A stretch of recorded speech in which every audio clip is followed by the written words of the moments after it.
지역의 이슈를 심층 분석해 해결 방안을 모색해보는 시간, 헬로 이슈토크의 김세진입니다. 오늘 함께해 주실 두 분 소개합니다.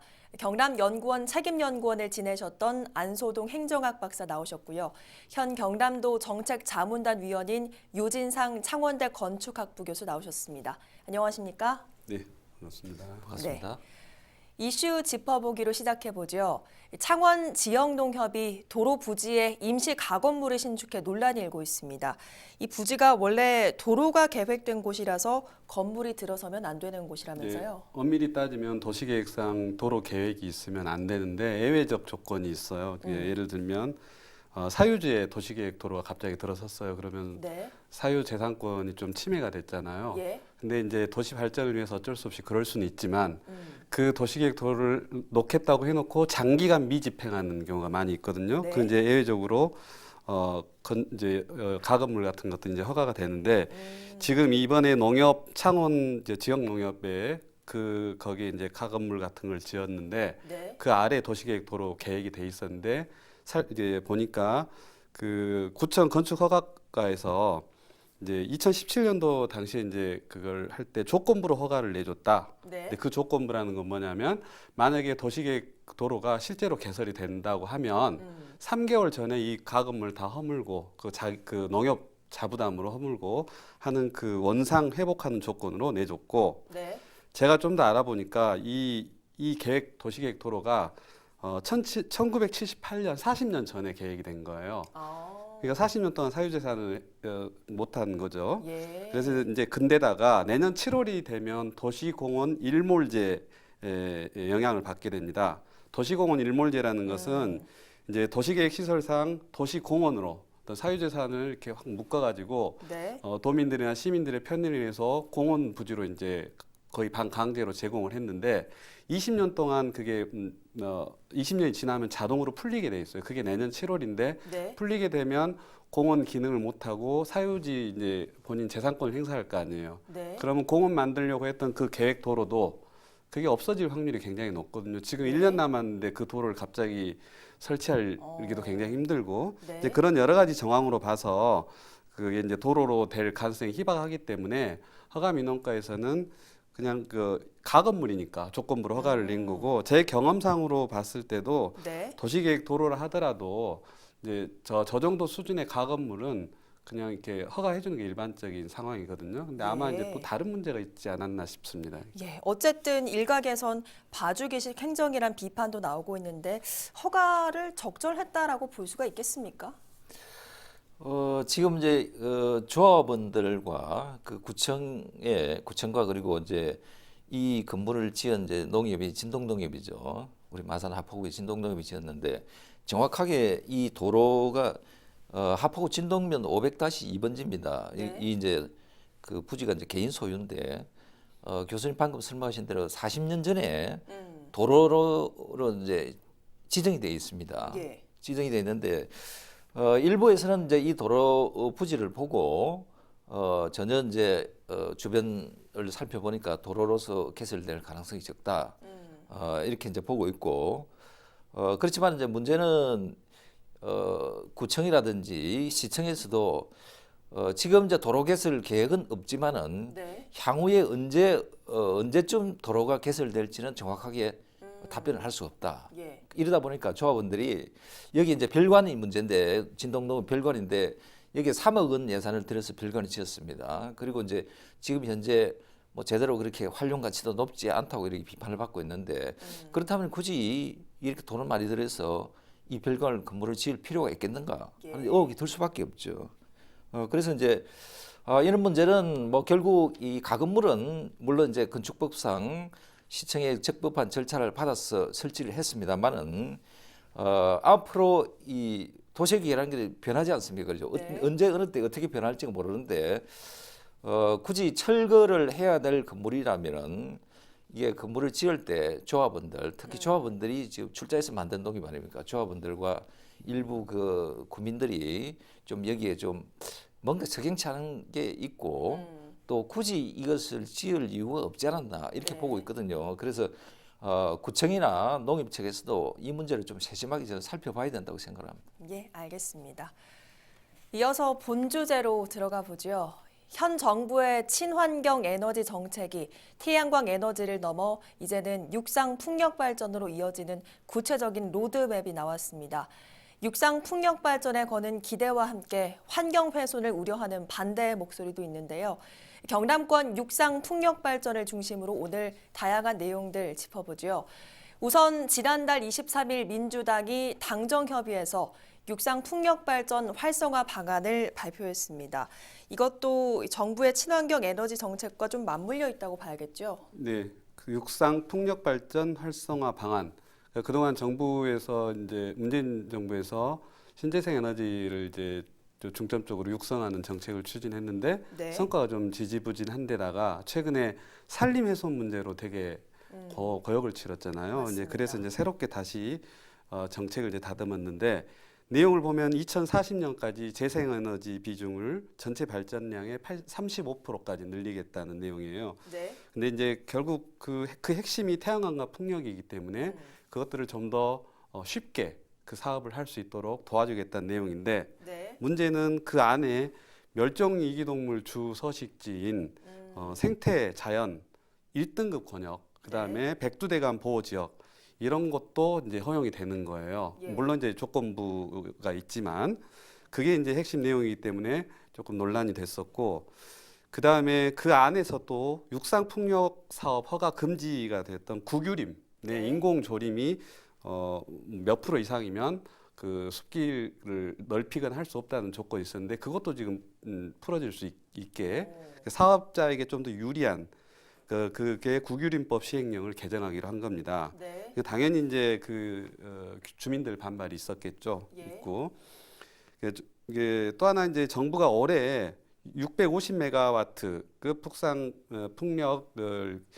육상 풍력을 보급할 계획이었지만 지금 현재는 133, 그러니까 전체의 20%의 시행률이 그쳤기 때문에 마음이 좀 다급해진 측면이 있습니다. 네. 최근에 우리 지역만 봐도 경남 고성군에 원래 이제 풍력 발전 25기를 건설하려고 했는데 예. 1차, 2차 주민들 반대 이렇게 협의 무산돼 가지고 지금 4분의 1로 축소된 상태로 예. 진행을 그것도 확실치가 않거든요. 네. 그런 상황이기 때문에 전국적으로 보면 지금 이런 종류의 사업 추진이 육상 풍력 발전이 지지부진해진 그런 사업이 80건이 넘습니다. 그래서 그 사업들이 조금 더 숨통을 틔워주는 정책이라고 이제 보시면 되겠습니다. 예. 어쨌든 이렇게 지지부진한 와중에 이미 호남 쪽으로는 육상 풍력 발전 단지 조성이 완료가 됐습니다. 네. 그 명칭이 서해안 윈드팜이죠. 네, 네. 지금까지 이제 풍력 발전이 1단계로 우리가 호남 풍력 백수 풍력이죠. 이게 완공이 되었고 그다음 지난 4월에 이제 영광 풍력이 완공이 됐는데 1단계보다도 이제 훨씬 그 전력 생산량이 높습니다. 1단계가 이제 60메가와트고 여기 2단계는 이제 80메가와트죠. 정확하게 네. 79.6메가와트인데 서해안에 완성된 윈드팜은 우리나라의 약 7만 2천 가구에 전력 공급이 가능하고 요즘 뭐 환경 공해 여러 가지 뭐 이슈가 많지 않습니까? 네. 그래서 이산화탄소 배출 문제가 이제 큰 이슈인데 여기에 약 11만 톤 이상을 좀 CO2를 줄일 수가 있고 우리가 이제 나무에서 나오는 CO2 저감량을 우리가 이제 그 공해와 이제 비교하지 않습니까? 그걸 비교를 하면은 소나무로 치면은 약 4천 그루를 심는 그런 효과를 볼 수가 있는 네네. 네, 4천만 그루요. 네네.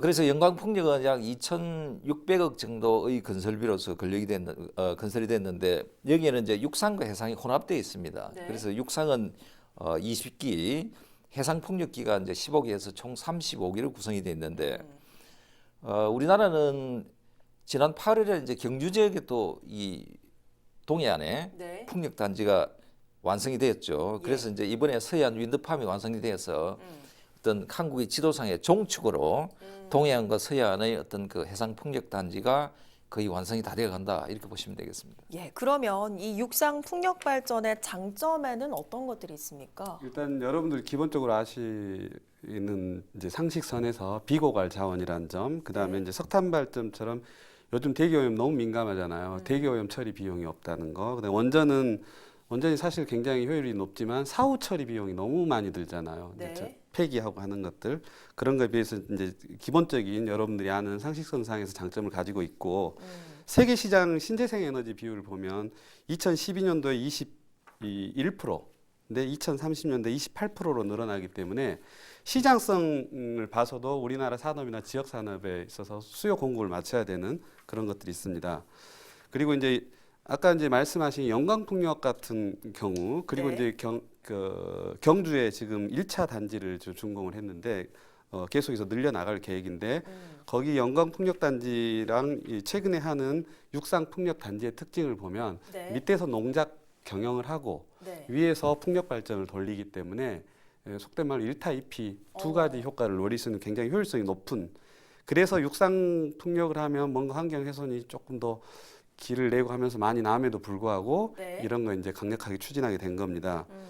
그리고 이제 육상풍력 발전의 이제 장점을 보면 기존에 해상풍력을 되게 많이 했었는데 해상풍력은 코팅을 해풍을 맞으면 계속 삭기 때문에 코팅을 해야 돼서 비용이 비싸지고 해상에다가 뭔가를 설치할 때는 바다 속으로 이게 전선 같은 것들을 해야 될 특수 상황이 발생하기 때문에 네. 통상적으로 운송, 설치, 유지, 보수 비용들을 쭉 합해 보면 해상 풍력에 비해서 한 2분의 1배 정도의 비용이 소요가 됩니다. 그만큼 예. 저렴한 거죠. 네. 그래서 육상 풍력을 하면 이제 산에다 놨을 때 산림이 훼손되거나 이런 우려에도 불구하고 이제 그런 쪽으로 이제 뭔가를 이제 맞춰 가려고 애를 쓰는 거죠. 네. 그리고 이제 우리나라 그 풍력 발전 기술이 외국 업체가 경쟁 가능한 수준인데 실제로 이렇게 우리나라 풍력 발전이 국내에 이렇게 소비되는 그 비율을 보면 외국산이 지금 거의 다 우리나라 풍력 발전을 장악하고 있는데 네. 기술력이 좋은데 왜 그러면 뺏기겠어요? 외국이 대량 생산해서 대량 주문 체계를 갖추고 있기 때문에 네. 저희가 국내 산업을 기술은 육성을 했는데 그 경제 시스템에서 지금 소외되게 한 게 있거든요. 그래서 한 8년 동안 그 많이 대기업에서 풍력 발전에 대한 기술을 손을 놔버렸어요. 그래서 네. 지금 예를 들면 우리나라 풍력 발전의 33%를 덴마크 업체인 베스타스가 지금 점유하고 있습니다. 2018년 말 기준이거든요.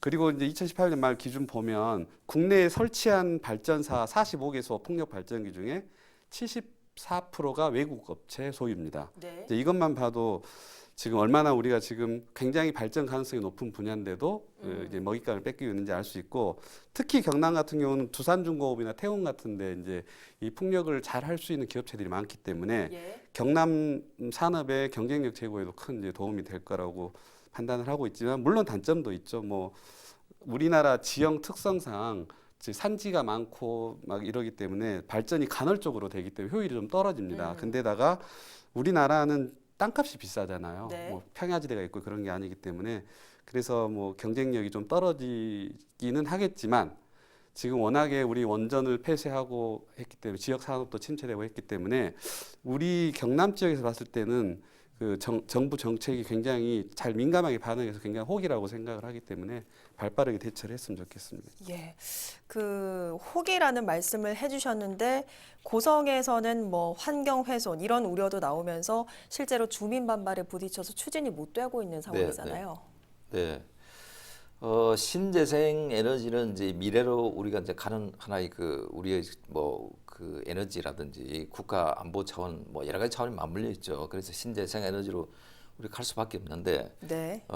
근데 중요한 것은 이제 신재생 에너지는 환경 문제와 경제성 이 두 문제를 이제 우리가 따져봐야 되는데 결국은 이제 신재생 에너지의 답은 환경과 경제성에 있다. 저는 이렇게 봅니다.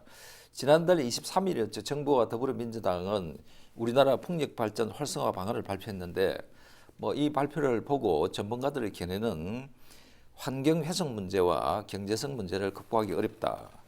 그래서 발전 단가가 비싼 그 풍력 발전이 늘어나면은 우리 국민들의 전기 요금 압박은 클 수밖에 없다. 이렇게 평가를 받고 있습니다. 네. 환경 훼손과 관련된 그 논란도 뭐 여러 가지 있는데 대표적으로 우리 지역의 한 두 가지 예를 제가 살펴보면은 경남 고성군의 이제 풍력 발전 서로 이제 25기 규모로 건설하려고 했는데 네. 이것을 최근에 이제 6기까지 낮추면서도까지 이제 주민들의 이제 의견을 들어보기 위해서 그 계획을 바꾸고 했지만은 별다른 진전을 못 보고 있죠. 네. 그리고 이제 어제죠. 어제 경남 거제에 계룡산이라고 있습니다. 여기 정상에 풍력 전망대, 물론 이거는 풍력 발전은 아닙니다만은 그래도 이제 풍력이 돌아가는 그런 환경에 이제 환경을 가지고 있죠. 그래서 여기에 사업비 50억을 들여서 이제 그 주민들에게 의견을 물어보고 있지만은 네. 역시 이것도 주민들이 이제 그 경제성과 환경 문제가 많기 때문에 주민들이 이제 반대를 하고 있죠. 예. 어쨌든 환경 훼손은 정부의 친환경 에너지 정책에서 계속해서 제기되고 있는 우려점인데 어쨌든 정부 정책이 이런 방향으로 흘러간다면 환경 훼손이나 지역민의 피해가 좀 최소화될 수 있도록 지자체에서도 좀 가이드라인 같은 걸 좀 마련해야 되지 않겠습니까? 맞습니다. 지난번에 이게 저희가 가장 충격을 받았던 게 친환경 정책이라고 박수를 쳤는데 작년 한 해 동안 축구장 3,300개 규모의 산림이 훼손이 됐잖아요. 태양광 네. 발전한다면서. 그래서 거기에 대한 우려가 있는 거고 이번 이제 도내에서 지자체 가이드라인을 이제 하려고 하고 있습니다. 근데 그 전에 가이드라인 전에 지역민 반발이 어떤 건지 좀 살펴봤더니 네. 일단 그 지역민은 그 농지를 임대해서 태양광을 설치하면 여러 가지로 이익을 볼 수 있어요. 그런 것들을 자꾸 당근책을 제시를 하고는 있는데 네. 그 농지보다 임야가 산이 훨씬 땅값이 싸기 때문에 외부 투자자들이 거기다가 자꾸 유도를 하는 거예요. 산림 훼손을 해서 예. 이제 그런 문제점이 발견이 됐고 그다음에 이제 주요 도로변과 마을 인근에 이게 태양광 발전소 급속하게 증가를 하니까 마을 사람들은 경관이 훼손되고 예전에 내가 가지고 있던 풍경들을 이제 훼손되고 하는데 그 이유가 또 왜 그러냐면 대규모 태양광 업체들이 그 마을 주민들이 으쌰으쌰해서 뭔가를 하는 게 아니라 외부 자본이 들어와서 돈은 외부로 빠져나가는데 네. 그 사람들이 마을 풍경이 어떻게 되건 상관없이 그 사업의 수익성에만 몰두를 하다 보니까 이런 이제 문제가 이제 발견이 된 겁니다. 그래서 네. 이제 사실 마을 기업형 에너지 자립 마을이라든지 뭐 또 이제 제가 유럽에서 본 태양광 그 마을에 있는 것들을 보면 태양광이 있는지 없는지 알 수가 없어요. 네. 결국 태양광의 디자인도 신경을 전혀 안 쓰고 있다는 소리죠. 우리나라는 태양광 하면 보기 싫고 일단 바로 눈에 보이잖아요. 네. 그런 디자인 가이드라인도 좀 필요할 것 같습니다. 그리고 최근에 밀양 삼양진 그 수력 발전 물 위에 태양광을 하는 것에서도 또 주민 반대가 있었고 그다음에 뭐 그 창녕군과 달성무사의 달창저수지라고 있는데 거기서도 또 주민이 반대를 해서 그 경남도가 행정심판 기각을 내려가지고 정지된 게 몇 건 사례가 되게 많습니다. 이렇다 보니까 이제 경남도에서도 가이드라인을 이제 지금 만들고 있는데 네. 기본적인 가이드라인이 일단은 좀 전에 그 외지 업체에서 기업형으로 태양광을 하거나 이런 것들을 이제 조금 제어하고 대신에 다양한 마을 공동체, 주민 수익형 또는 뭐 산업단지 조합형, 그다음에 주택 공공기관 협동조합, 시민 펀드 이런 것들을 다각화해서 유도하는 쪽으로 가이드라인을 세우고 있고 네. 그다음에 우선은 산림에서는 엄격하게 제한을 뭐 할 거라고 하니까 좀 기대해 볼 필요가 있고 무조건 공공건물 우선 태양광을 설치하고 남는 곳에 유유 농경지라든지 그 다음 어쩔 수 없는 상황에서 산림으로 가도록 하는 것들을 유도하는 가이드라인을 정비 중에 있습니다. 근데 저 전반적으로 보면 무엇보다 제일 중요한 게 주민들이 자기들이 쓸 에너지를 직접 선택해서 네. 자기들이 그 태양광 사업이나 풍력 사업의 지분을 갖고 있느냐 없느냐가 되게 중요한 것 같아요. 그 부분이 있으면 자기 땅에 대한 경관을 해치면서까지 돈을 벌려고는 하지 않을 거란 말이죠. 네. 그 부분이 되게 중요한 것 같습니다. 예. 아까 앞서도 잠깐 짚어주셨지만 이번 사업이 경남에 호기로 작용할 가능성도 있을 것 같습니다. 국내 제조산업 메카인 창원에서 이 풍력발전기 관련 사업들에 집중해 보는 것도 방법일 것 같거든요. 네, 이번 뭐 영광 풍력에서도 우리 경남 업체들이 이제 거기에 다시 그 발전 사업에 참여를 하고 있는데 대표적으로 우리 그 세계적인 기업이 풍력 관련해서 경남에 다 있죠. 사천에 본사를 두고 있는 유니선 기업, 그다음에 거제 대우조선해양, 그다음에 창원의 두산중공업 이런 회사들이 아주 세계적으로 유명한 풍력 회사인데 뭐 이번 기회에 동해안, 서해안에서 우리가 이제 풍력 발전 앞으로 늘어나면은 우리 경남의 업체들이 좀 참여할 수 있는 기회가 크겠죠. 이것을 좀 살려야 된다. 저는 그렇게 판단합니다. 네, 알겠습니다. 친환경 에너지란 긍정적 측면과 함께 아이러니하게 벌어지는 환경 훼손 우려, 여전히 미지수인 경제성 논리에 대한 의문은 앞으로 육상 풍력 발전에 풀어야 할 숙제로 보입니다. 오늘 헬로 이슈토크 여기서 마칩니다. 고맙습니다.